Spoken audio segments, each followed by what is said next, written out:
Mr. Lewis-Ng.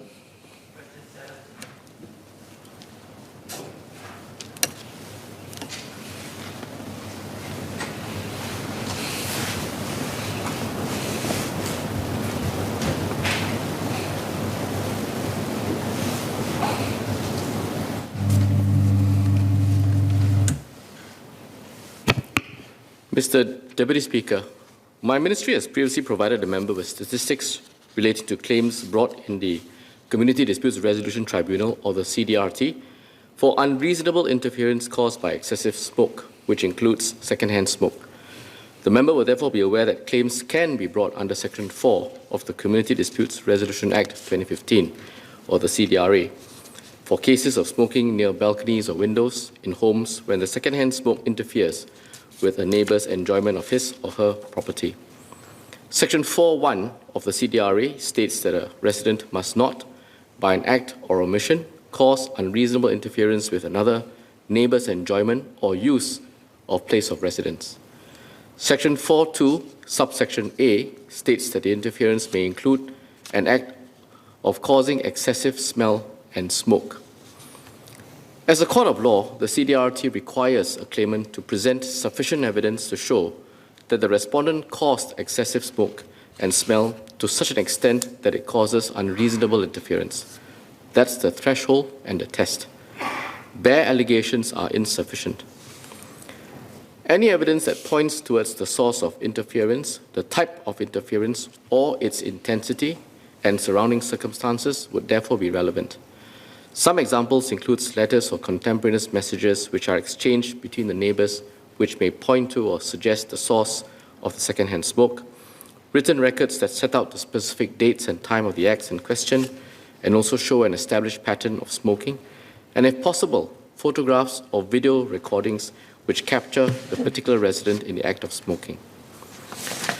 In addition, the member will also be familiar with the approach of the Community Disputes Management Framework, or CDMF, which is to encourage neighbours involved in disputes to always first attempt direct, friendly discussions between neighbours or a mediation, and only file a claim with the CDRT as a measure of last resort. This approach emphasises communication and the building of relationships, in particular between neighbours, and recognises that a legalistic, litigious approach is not usually the best or most efficient way to resolve disputes in the community, and it is certainly not the first port of call. This approach gives parties a better chance at reaching mutually acceptable solutions in a fast and amicable manner without escalating the dispute through the process of evidence gathering or trading allegations, as the case might be.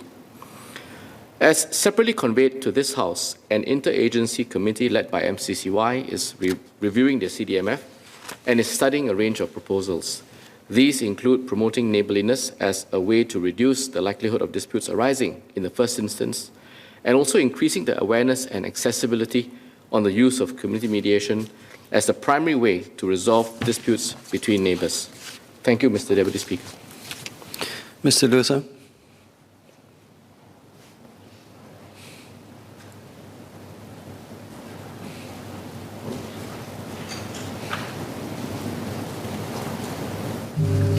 Thank you, sir. And I thank the Minister for the reply. I think in the last 2 months, over 2,400 people in Singapore have approached me for help with regards to them being affected by second-hand smoke in their homes. And I think the massive number is not worrying. What's worrying is that only about 2% actually approach the CMC or CDRT for help. So could I ask Minister, what are we doing in terms of creating more awareness about this CMC or CDRT option? Two, how can we make the whole process easier or more accessible to members of the public? Thank you. I think the member has in part answered the question himself. CMC, I think, is something that's available. Threshold is low.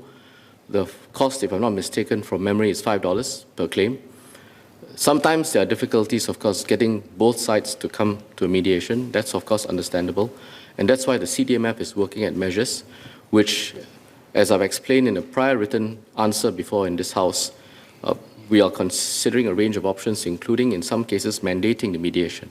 So that takes care of those cases where consensual mediation might not be possible. In addition, if this matter escalates and despite repeated attempts, there's no possibility of a consensual or friendly or amicable resolution, then the member is able to advise the resident to come to the CDRT.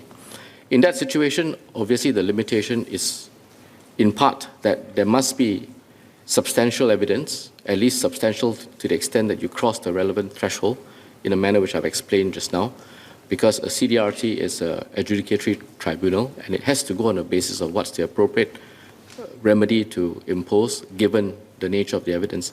And of course, the Act also looks at the circumstances which the tribunal will look at to consider the appropriateness of the remedy, bearing in mind that this is smoking within a confine of a member's or an individual's own home. Obviously, you've got to find a balance between what you do in your own home and the impact that you might have on another individual trying to enjoy, have quiet enjoyment of his or her own home. So these are the options available with the consequent challenges that might apply in both cases. But these are options available which will be looked at and enlarged as we review the CDMF to look at more substantial and also more practical solutions to solve these problems.